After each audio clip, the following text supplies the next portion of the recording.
You have already Googled it. Do not pretend you have not. You have typed cost of living in Portugal or retire in Mexico on $2,000 a month or cheapest countries to live as an American into your search bar at 11 p.m. when nobody was watching. You have scrolled through the photos of white-walled apartments with terracotta roofs overlooking the ocean for $900 a month. You have done the math on your Social Security check in a country where a doctor visit costs $30 and a bag of groceries costs $25 and a glass of wine on a terrace overlooking the Mediterranean costs less than a parking meter in Manhattan. And for a moment, maybe 5 minutes, maybe an hour, maybe an entire night, you let yourself believe that the answer to everything that is broken in your life is a plane ticket. That you could sell your house, take the equity, move somewhere the dollar goes further, and finally, for the first time in years, breathe without calculating whether you can afford to. 9 million Americans have already done it. That is more than the population of 40 individual states. The renunciation queue has 30,000 people in it. The government just cut the fee to give up your citizenship by 81%. A retiree in California sold her $1.2 million home yesterday, moved to Portugal, and her property tax went from $12,000 a year to under $1,000. And the headline that every retirement blog wants you to read says the dream is real and the math is obvious, and the only question is why you have not left yet. But there is another headline, the one they do not put on the Instagram reel, the one from the Daily Mail 6 weeks ago that said Americans who moved abroad to save money now fear they cannot afford to return home. Cannot afford to return.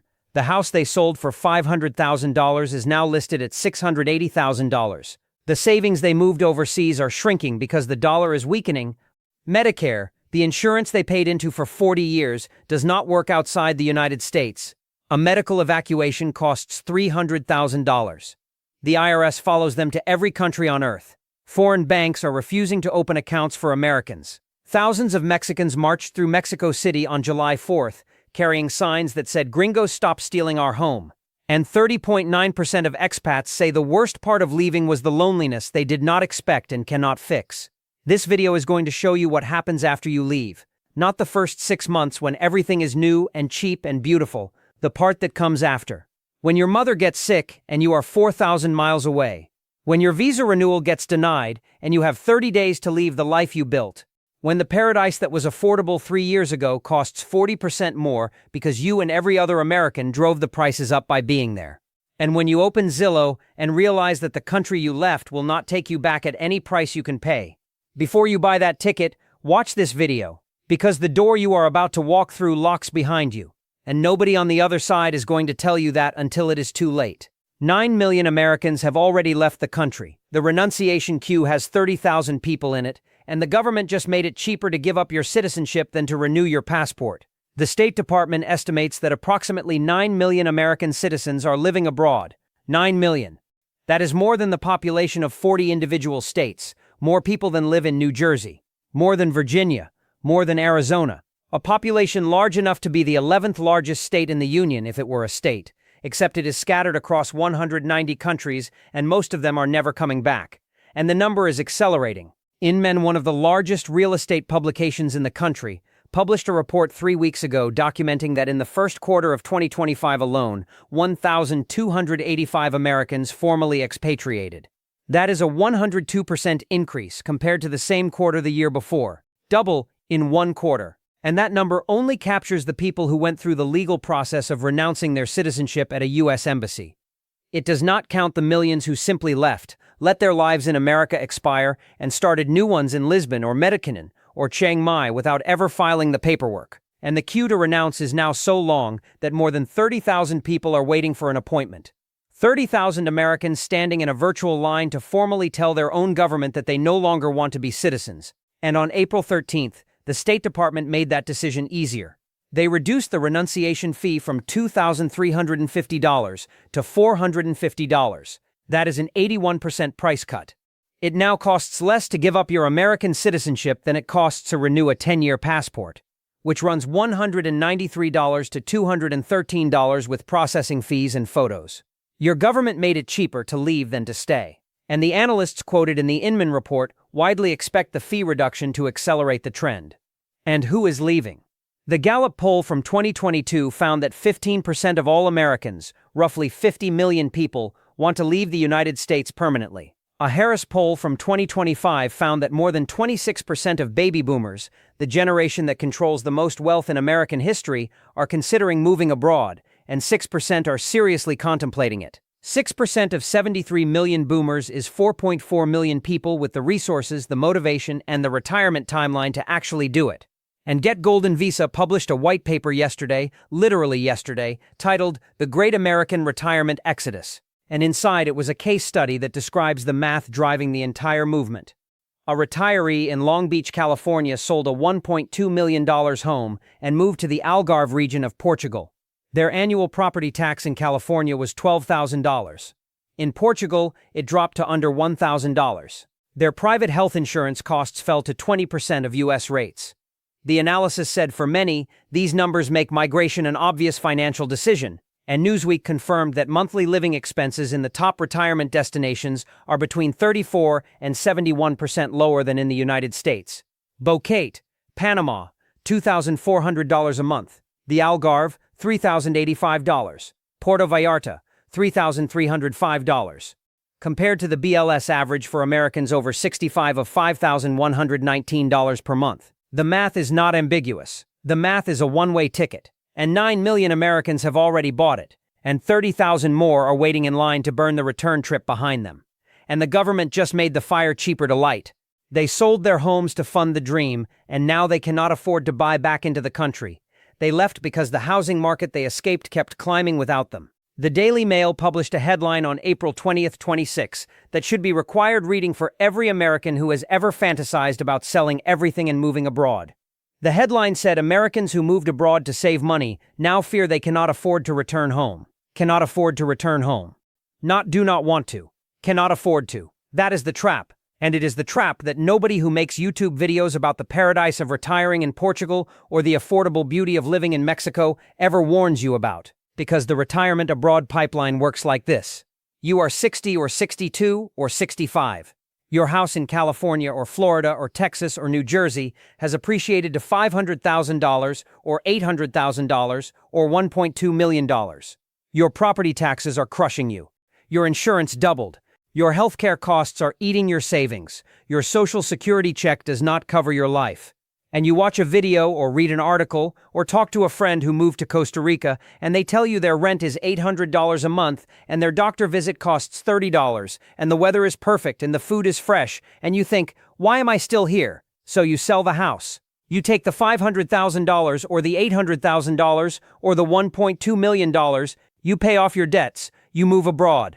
You put $300,000 in the bank and live on $2,000 a month in a town where everyone smiles and the fruit is cheaper than water, and for the first 2 years, it feels like you hacked the system. You escaped, you won.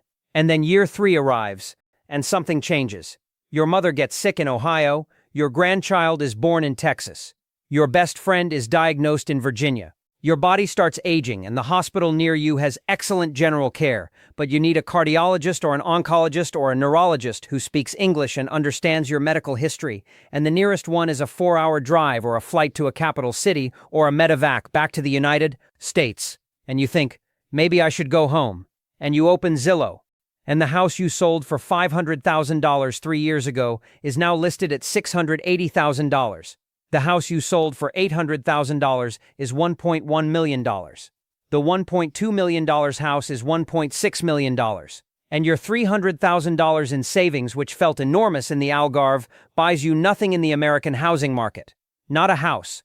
Not even a decent condo in the metro area you left. You are priced out. Locked out. A citizen of a country you can no longer afford to live in.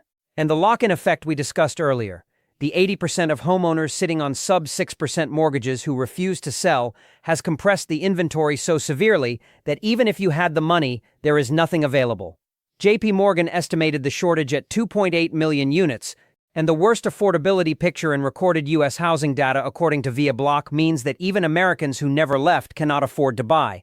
And you, the person who left 3 years ago and converted your American real estate equity into foreign spending power, are now trying to buy back into a market that moved without you. And CNBC confirmed that European housing costs are surging too. EU house prices increased 57.9% between 2010 and the first quarter of 2025, while rents climbed 27.8%. The paradise is getting more expensive. The home you left is getting more expensive, and the gap between what you have and what you need to return is growing every quarter. The U.S. Bank Private Wealth Management Advisor said something that should be etched on the wall of every expat forum on the internet. She said there is a big difference between visiting a country on vacation and moving there. And I would add that there is an even bigger difference between moving abroad and being able to move back, because the return ticket is not a flight. It is a real estate purchase in the most unaffordable housing market in American history. And if you sold your home to fund the dream may have become a one-way door that you walked through without realizing it locks behind you. Medicare, the health insurance you paid into for 40 years, stops working the moment you step outside the United States, and a medical evacuation back to the country that owes you coverage costs $300,000. You paid into Medicare your entire working life.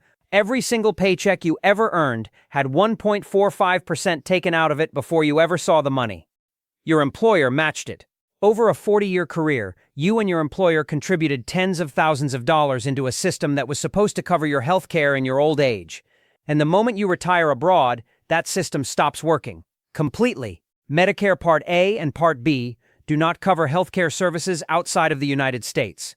Not doctor visits, not hospital stays, not emergency room visits, not prescriptions, not surgeries, nothing. The program you funded for 4 decades with your own labor becomes functionally worthless the moment you cross the border. And most Americans do not discover this until they are already living overseas and something goes wrong. The Black Expat published a comprehensive guide 3 weeks ago that laid out the nightmare in clinical detail. The Part B premium is $202.90 per month as of 2026. And if you are living full-time in Lisbon or Medellin or Chiang Mai, you are paying $202.90 per month for coverage that provides exactly zero benefit at your actual location. So many retirees drop Part B to save the money, which triggers the trap. The late enrollment penalty. For every full 12-month period you were eligible for Part B but did not have it, your monthly premium increases by 10%, permanently. Not for a year, for the rest of your life. If you drop Part B for 3 years while living abroad and then need to come home because of a health crisis, your premium does not go back to $202.90. It goes to $263.77, forever. And you can only re-enroll during the general enrollment period, which runs January 1st through March 31st. And coverage does not start until the following July. That is a gap of 3 to 6 months where you are back in the United States with no Medicare coverage, potentially facing the exact health crisis that brought you home, in the most expensive healthcare system on Earth. General Global Assistance confirmed that Medicare provides no coverage for medical evacuation. 0. If you are in a remote area in Portugal or Costa Rica or Thailand and you have a stroke or a heart attack and you need to be airlifted to a hospital or flown back to the United States, Medicare does not pay for it. The CDC estimates that medical evacuation by air ambulance can cost over $100,000. Global Rescue puts the number as high as $300,000 for international evacuations from remote areas. $300,000 out of your pocket, because the insurance you paid into for 40 years does not follow you. And the Medigap supplemental plans that some retirees carry as a safety net have a lifetime limit of $50,000 for foreign emergency coverage. $50,000 against a $300,000 evacuation. That covers 1/6 of the bill. And it only applies to the first 60 days of your trip, which means it is designed for vacationers, not residents. If you live abroad full-time, Medigap's foreign coverage does not apply. And the alternative is international health insurance, which the Black Expat said costs $250 to $650 per month, depending on your age and health status. That is $3,000 to $7,800 per year, on top of the Social Security that may or may not keep pace with inflation. On top of the rent that is climbing 27.8% across the EU. On top of the groceries and utilities and the cost of being alive in a country where you have no family safety net. And many countries require patients to pay up front regardless of insurance. Expat Global Medical warned that healthcare systems abroad have very different billing practices and that filing international claims can be a bureaucratic nightmare with documents needing translation, exchange rates calculated, and foreign procedures coded to fit U.S. standards with no guarantee of reimbursement. You paid into Medicare for 40 years. You cannot use it.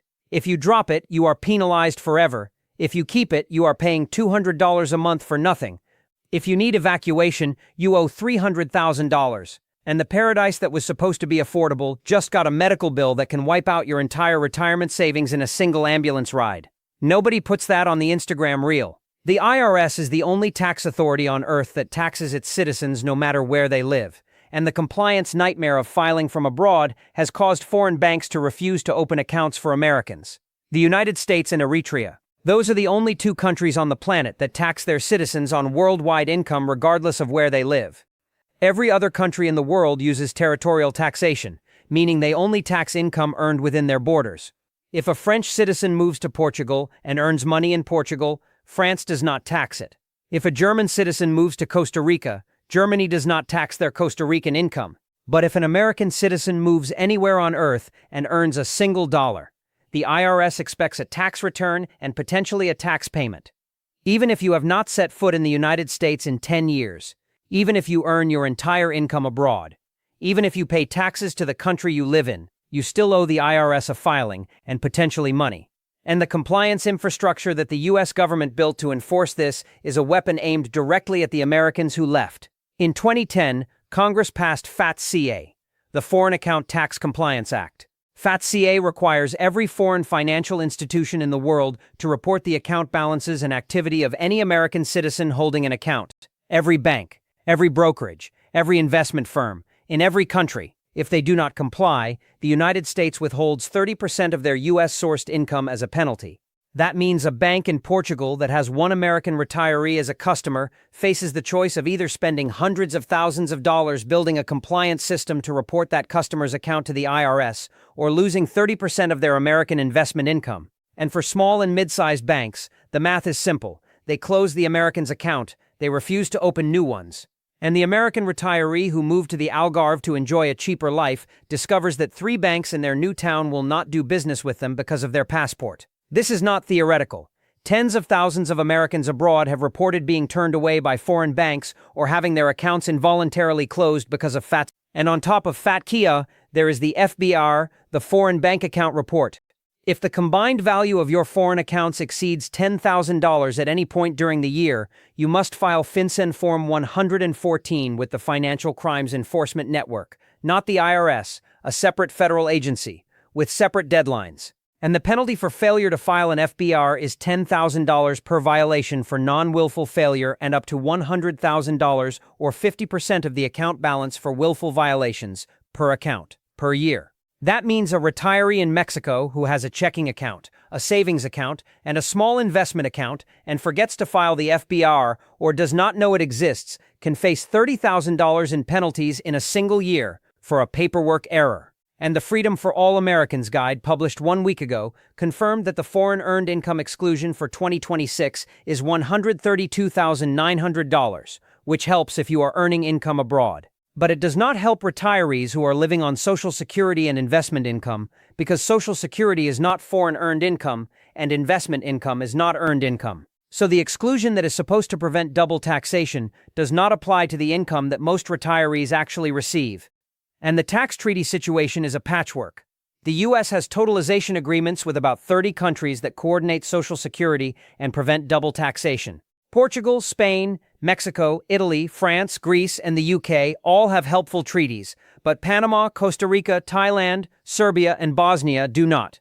If you retire to one of the countries without a treaty, you are navigating the tax code without a map, and the cost of navigating it is not free. An expat tax preparer who specializes in international filing charges $500 to $2,000 per year, every year, for the rest of your life. On top of the healthcare insurance, on top of the rent increases, on top of the cost of living that is rising across every destination. The IRS does not care that you left. The IRS follows you everywhere, forever, until you either pay or renounce. And 30,000 people in the renunciation queue suggest that a growing number of Americans have decided the only way to escape their own government's tax reach is to stop being American entirely. Nearly 1 in 3 expats says the worst part of leaving was the loneliness, and the people who left to find themselves are discovering that what they actually lost was everyone else.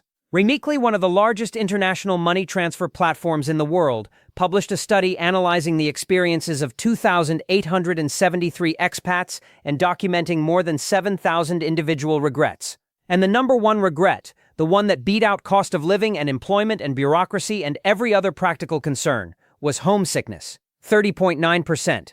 Nearly 1 in 3 people who moved abroad said the worst part was missing home. Not missing the country, Missing the people. Missing the sound of their mother's voice in the same room instead of through a phone screen. Missing the Sunday dinners that nobody ever scheduled, but everyone just showed up to. Missing the neighbor who always waved from the driveway. Missing the friend who knew their order at the restaurant without asking. Missing the texture of belonging that took 30 or 40 or 50 years to build and that evaporated the moment the plane landed in Lisbon. And 16.6% said they struggled to make friends. Not acquaintances, not people to have a coffee with. Friends. The kind of people who show up at midnight when something goes wrong. And the expat communities that are supposed to replace your old social network are, for many people, a poor substitute. Because expat communities are transient. People come and go. The couple you bonded with over dinner in Porto last year moved to Bali this year. The group chat that was active in January went quiet by April. And the locals, the Portuguese and the Mexicans and the Costa Ricans who were so friendly when you arrived, have their own lives, their own families, their own decades of friendship that do not include you and were never designed to. And 13.2% said the pull to go home to be with existing friends and family was overwhelming. The birth of a grandchild they could not hold for 3 weeks because of the flight. The funeral of a parent they almost missed because of a layover. The Thanksgiving they spent in a restaurant in Medellin eating something that was not their mother's recipe, and realizing that the holiday was not about the food, it was about the table, and they had abandoned the table. And here is the part that the retirement abroad industry never puts in the brochure. Aging is not a solo sport.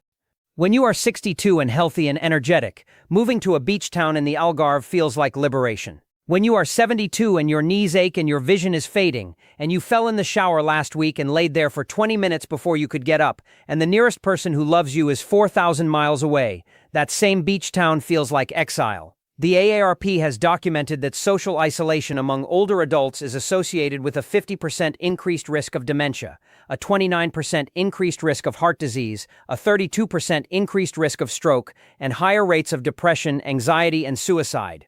Isolation is not a lifestyle inconvenience. It is a medical condition that kills people.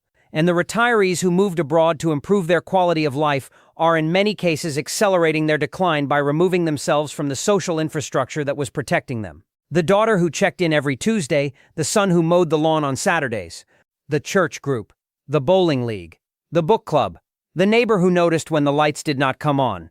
All of those connections are a healthcare system that does not charge a premium and does not require a filing with the IRS. And you cannot replicate them in a country where you do not speak the language fluently, do not understand the cultural codes, and arrived as an outsider who will, for many locals, always be an outsider no matter how long you stay. The Instagram version of retiring abroad is a glass of wine on a terrace overlooking the Mediterranean. The real version, for 30.9% of the people who did it, is sitting on that terrace alone, wondering why paradise feels so empty when the people who made your life worth living are on the other side of an ocean you can no longer afford to cross. The cheap paradise you moved to 3 years ago is not cheap anymore because you and every other American who arrived with a dollar-denominated bank account drove the prices up by being there. EU housing prices increased 57.9% between 2010 and the first quarter of 2025. Rents climbed 27.8%. That is not a US statistic. That is a European one. And the Americans who sold their homes and moved to Portugal or Spain or Greece to escape the American cost of living crisis landed in countries where the cost of living was already climbing before they arrived and accelerated the moment they got there. The Portugal Post published a devastating analysis in March 2026 documenting that Portuguese housing prices had surged 24% since 2020 alone. The average Lisbon apartment now costs €4,500 per square meter. That translates to roughly €450,000 for a modest 100 square meter flat, which is approximately 15 times the typical annual salary for a Portuguese teacher or nurse. 15 times, in a country where the minimum wage is roughly €870 per month, and the rents are consuming 80% of pay for many Portuguese workers according to the same analysis.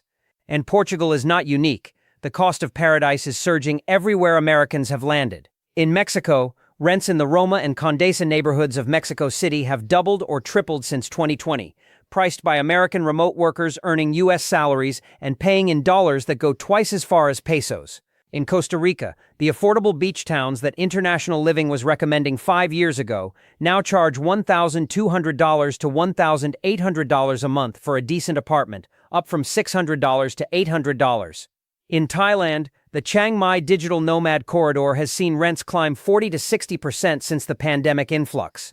And the Remitly study confirmed that 25.7% of expats cited the cost of living as one of their top regrets.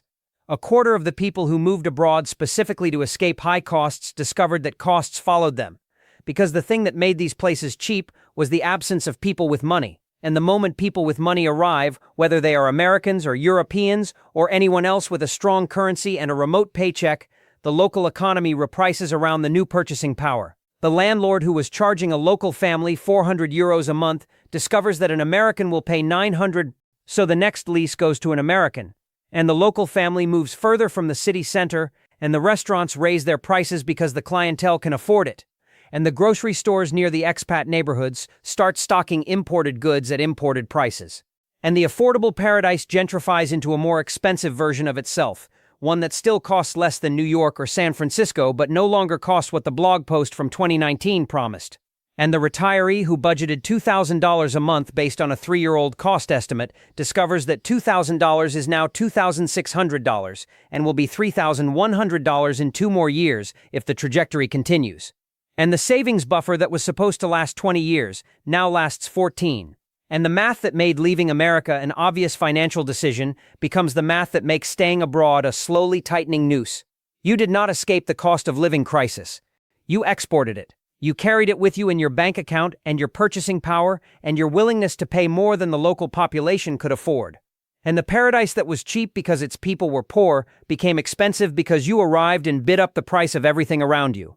And now you are living in a place that costs more than you planned, surrounded by locals who cannot afford to stay, in a country that is beginning to wonder whether the Americans were a blessing or a colonization that just forgot to bring the flag. On July 4, 2025, thousands of Mexicans marched through Mexico City, carrying signs that said, "Gringos, stop stealing our home and get out of Mexico," and they were talking about you. The largest anti-gentrification protest in Mexico City's history took place on July 4, 2025. The date was not accidental. Thousands of Mexicans marched through the Condesa and Roma districts, the neighborhoods that American digital nomads and retirees have turned into little Americas, carrying signs that said, "Gringos, stop stealing our home, pay taxes, learn Spanish, respect my culture." And when a small group of protesters broke away from the peaceful march, they smashed storefront windows, looted shops, and harassed foreigners. And the graffiti spray painted on the shattered glass read, "Get out of Mexico." The Associated Press covered it. The New York Times covered it. Fox News covered it. AFP photographers captured the images. And the Americans who were sitting in the cafes of Roma Norte watching the march pass by their avocado toast were looking at the consequences of their own presence. Because the number of Americans living in Mexico jumped 70% from 2019 to 2022. 70% in 3 years. And 1.2 million U.S. citizens now reside in Mexico, according to the latest estimates, making it the largest American expatriate community on Earth. And they did not arrive as immigrants who assimilate into the local economy. They arrived as economic colonizers who displaced it. An American remote worker, earning $80,000 in U.S. dollars and paying rent in pesos, has more purchasing power than a Mexican professional earning the equivalent of $12,000 to $18,000. And the landlords in Roma and Condesa discovered very quickly that they could charge an American 3 times what they charged a Mexican, and the American would still think it was cheap. So they evicted the Mexican tenants, and they listed the apartments on Airbnb, and the rents in those neighborhoods doubled and tripled, and the Mexican families who had lived there for generations were pushed to the outskirts of the city they grew up in. And this is not just Mexico. In Portugal, thousands of people protested across 16 cities in March 2026 against unaffordable house prices and rising rental costs. The Portugal Post reported that it was the 6th major nationwide mobilization organized by a housing justice platform that began in April 2023. Their rallying cry is 2 words that translate to a single devastating sentence: "Já não dá." We cannot take this anymore. Demonstrators marched with banners saying, "Our neighborhoods are not your business, and I have to choose between paying for a house or eating." Euronews reported that the housing crisis has its roots in a chronic shortage of affordable housing, worsened by wealthy foreigners moving to Portugal on the promise of tax breaks. And a geographer at the University of Lisbon told the Los Angeles Times that the average Portuguese person can no longer afford to live in the center of Lisbon, and that rents have gone up 5 times over a few years. 5 times. And the evictions in Lisbon have doubled, and in Mexico News Daily, A local woman wrote a deeply personal essay about San Miguel de Allende, the town that travel and leisure named the best city in the world, describing it as a golden cage where the altars vanished downtown, and the traditions were replaced, and the neighbors were pushed to the outskirts. And she called the gentrification both wound and lifeline. Because the Americans brought jobs and cultural festivals and money, but they also brought prices that made the town unaffordable for the people who had lived there before the Americans decided it was charming. And here is the part that should make every American expat pause. You left the United States because the system was failing you, because the cost of living was too high, because the housing was unaffordable, because the healthcare was extractive, because you felt squeezed out of your own country by forces you could not control. And you moved to someone else's country and did the exact same thing to them. You became the thing you fled from. You became the market force that prices people out of their own neighborhood. You became the foreigner with the stronger currency, who takes the apartment from the local family. You became the gentrifier, and the signs that say "get out" are not written by people who hate Americans. They are written by people who are experiencing the same displacement you experienced, except their displacement was caused by you. Your entire retirement abroad is denominated in a currency that has lost 43% of its global reserve share in 25 years, and the day the dollar drops is the day your paradise becomes a prison. Everything about your retirement abroad depends on one assumption that most expats have never consciously examined. The assumption is that the US dollar will maintain its purchasing power relative to the currency of the country you move to. Your Social Security check is paid in dollars. Your savings are held in dollars. Your pension, if you have one, is denominated in dollars. Your investment returns are calculated in dollars. And when you exchange those dollars for euros or pesos or baht at the local bank, you are betting that the exchange rate will stay roughly where it is or improve in your favor. And that bet is the most dangerous assumption in your entire retirement plan. Because the dollar's share of global foreign exchange reserves has fallen from 71% in 2001 to 56.9% in 2025. That is a 43% decline in the dollar's reserve dominance over 25 years. Central banks around the world are selling dollars and buying gold, euros, yuan, and other currencies. The de-dollarization trend that I have covered in multiple videos on this channel is not a theory. It is a measured, documented, accelerating process. And when the dollar weakens against the euro, which is the currency used in the countries where the largest share of American retirees live, your fixed income retirement gets smaller in real terms, without anyone changing a single number on your Social Security statement. Here is the math. An American retiree in Portugal receiving $2,200 per month in Social Security at an exchange rate of $1 to 0.92 euros gets approximately 2,024 euros per month. If the dollar weakens 15% against the euro, that same $2,200 converts to approximately 1,720 euros. That is a loss of 304 euros per month, over 3,600 euros per year, without your benefit being cut, without inflation being counted, without anyone in Washington changing anything. Your income simply buys less in the country you live in because the currency it is paid in lost value on the global market. And you cannot hedge this risk. You cannot fix your exchange rate. You cannot lock in today's conversion for the next 20 years. Every month you go to the bank or the ATM or the transfer service and you take whatever rate the market gives you. And the market does not care that your rent is due. And here is what makes this a trap specifically for retirees abroad. If you are living in the United States and the dollar weakens, you do not feel it directly, because your costs and your income are denominated in the same currency. Your Social Security buys the same amount of American groceries regardless of what the dollar does against the euro. But the moment you move abroad, you introduce currency risk into every aspect of your life. Your income is in dollars, your expenses are in euros or pesos or baht, and you are exposed to the gap between them in a way that a domestic retiree never is. And the Social Security Administration has confirmed that cost of living adjustments are calculated based on the U.S. Consumer Price Index, not on the cost of living in the country where you actually reside. If groceries in Portugal go up 10%, but U.S. inflation is only 3.5%, your COLA is 3.5%. You absorb the 6.5% difference. And if the dollar weakens on top of that, you absorb both the local inflation and the currency depreciation simultaneously. And your $2,200 per month that felt comfortable in year 1 feels tight in year 3 and feels desperate in year 5. And the savings buffer that was supposed to last 2 decades is being eroded from 2 directions at once: local inflation and currency risk, and neither one is within your control. And BRICS is building a financial architecture that allows countries to settle debts and trade without touching the dollar. And $25 trillion flows through CPIFs annually. And the dollar's reserve share is at a 30-year low. And the war in Iran is accelerating de-dollarization because countries that were sanctioned or threatened with sanctions are building alternatives specifically to reduce their exposure to a currency that the United States uses as a weapon. The dollar is not collapsing, but it is declining, structurally, measurably, over decades. And the American retiree in the Algarve who planned a 25-year retirement based on today's exchange rate is making a 25-year bet on a currency whose trajectory has been downward for a quarter of a century. And if that bet goes wrong, there is no adjustment. There is no rescue.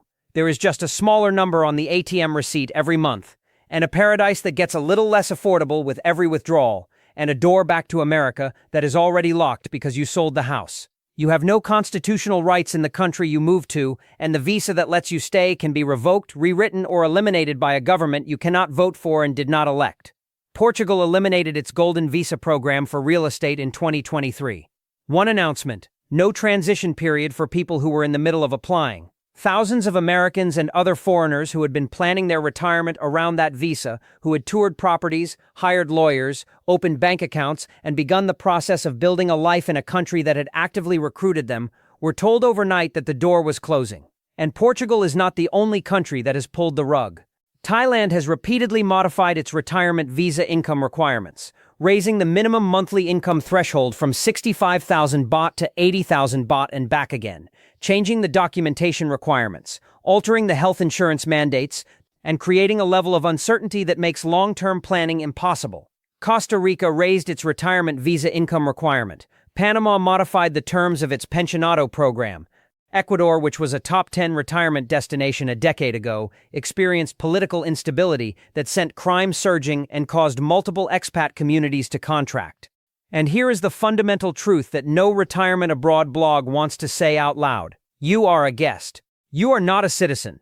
You do not have constitutional protections in the country you move to. You cannot vote. You cannot run for office. You cannot influence the policies that determine whether you are allowed to stay. And the government of that country has no obligation to you.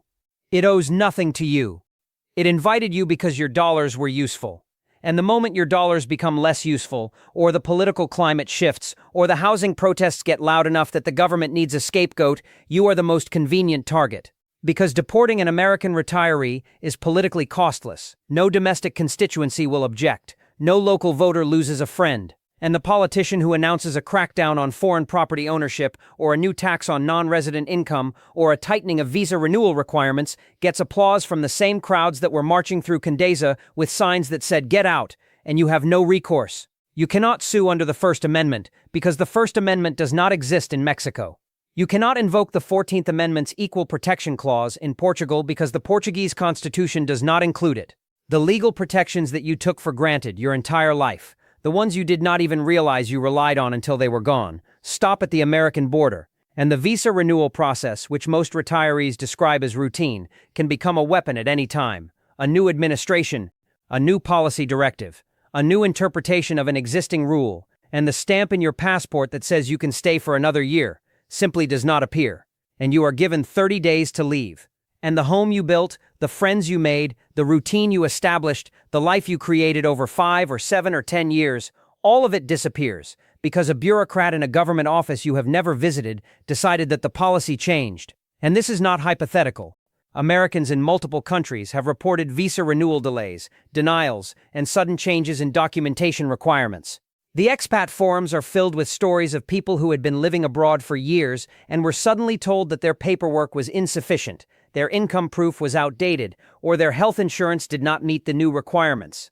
And the stress of that uncertainty, the knowledge that your ability to remain in the country you call home depends on a piece of paper controlled by a government you have no influence over, is a kind of psychological weight that no Instagram reel prepares you for. In the United States, for all its failures, for all the things that are broken and crumbling and collapsing that I have documented on this channel, you have one thing that you do not have anywhere else on earth. You have rights. Constitutional, enforceable, litigable rights. You can vote out the people who fail you. You can protest without being deported. You can sue the government. You can stay. Nobody can revoke your right to exist in your own country.